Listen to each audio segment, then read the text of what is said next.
Hi everyone, it's Sandy. Thank you for joining me here on my channel. I have a really fun project, and this is a one sheet wonder using one single-sided 12 by 12 paper folio kind of folder. You can use this as a journal or a planner organizer folder, and you can tuck some of your little mini slim journals in here. And the papers I used are by Rosie's studio, and I am part of their creative club design team member. I did do a quick share of the current paper collection by Rosie Studio. This is their new release for November, and it's called Forget Me Not. Beautiful papers. This is the 12 by 12 paper prints. Then there is also a 6 by 6 paper pad to coordinate with the 12 by 12 papers, as well as die cuts, ephemera pieces, sticker sheets. I will link Rosie Studio's online store for you if you wanted to head over and have a look at their gorgeous collection. But this is the Forget Me Not papers that I've used, as well as their coordinating die cuts.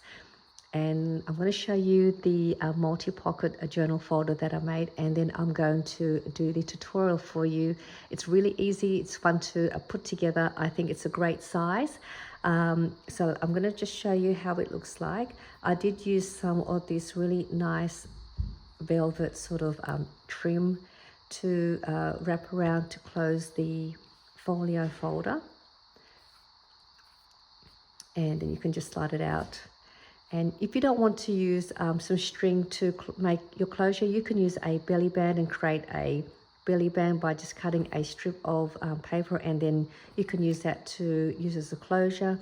You can create a file tab shape on the side, fold your paper in half and place it on the end here as well, and then punch a hole and create that with some string.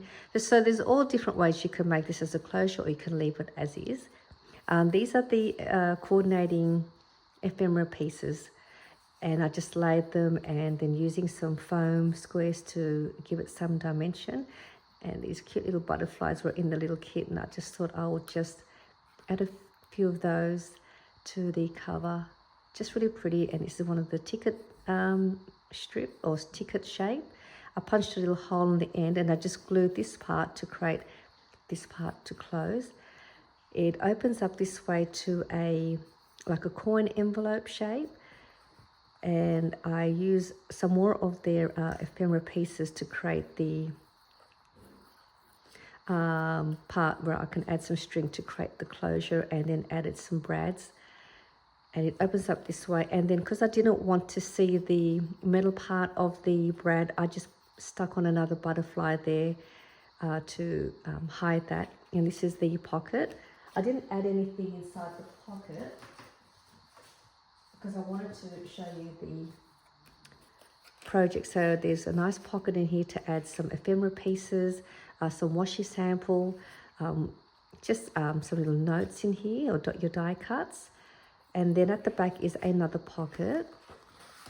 I used another one of the 12 by 12 papers and just cut this out to create a tag, another spot if you wanted to jot some notes on the back, or add a photo to the front and use this as a photo mat and then document the photo. So it's a nice little spot to cut out some paper pieces as photo mats, and you can also use this as a folder to store your photos. This is another page or part of the closure. I just again embellished the front.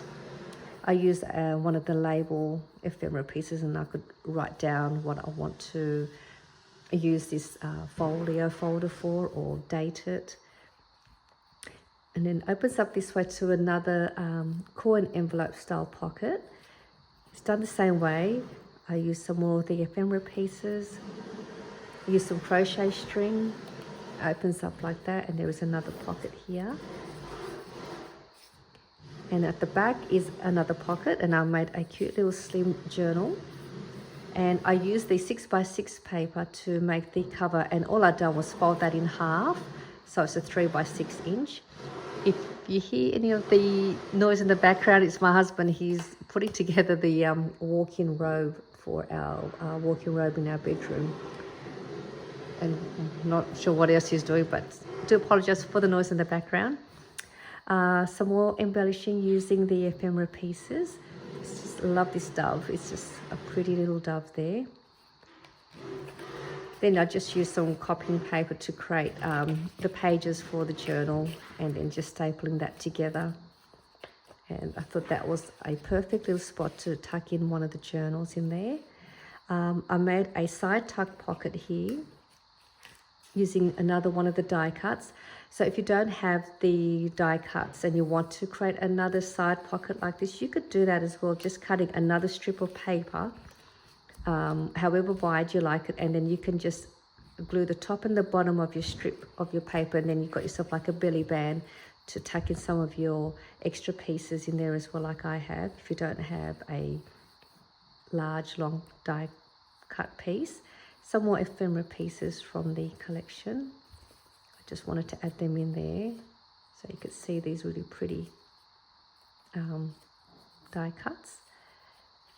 So it's another great spot here for you to add some more pieces. And at the back is a deep top pocket, and I made like a flip-up notebook or flip-up journal, and I punched a couple of holes, added another ephemera piece, and I also just placed some more of these copying paper to create a flip-up notepad. And I'll come back and do the tutorial for you and show you how I made one of these in case you wanted to add it inside your journal or your journal folder. And I made it so it would fit nicely in here. And then you've got somewhere to store that. So I'll come back and do the tutorial for you for this one. And so that is the journal folder, storage folder. And now I'm going to go ahead and make the folder for you again in this video. So I'm using another of the single-sided 12x12 paper. And we're just going to do some scoring. I did use paper that didn't have any direction.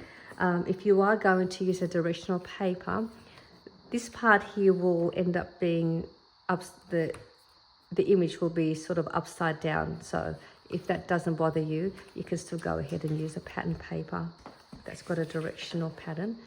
So I'm going to turn it around this way, and we're going to make some score lines. So the first score line is going to be at 3.5 inches. So let me just bring this down so you can see. 3.5 inches all the way to the bottom. 8.25 inches, and that's also all the way down. We're going to turn this around, and then you're going to score at 6.5 inches. Oops, I've got to move that over.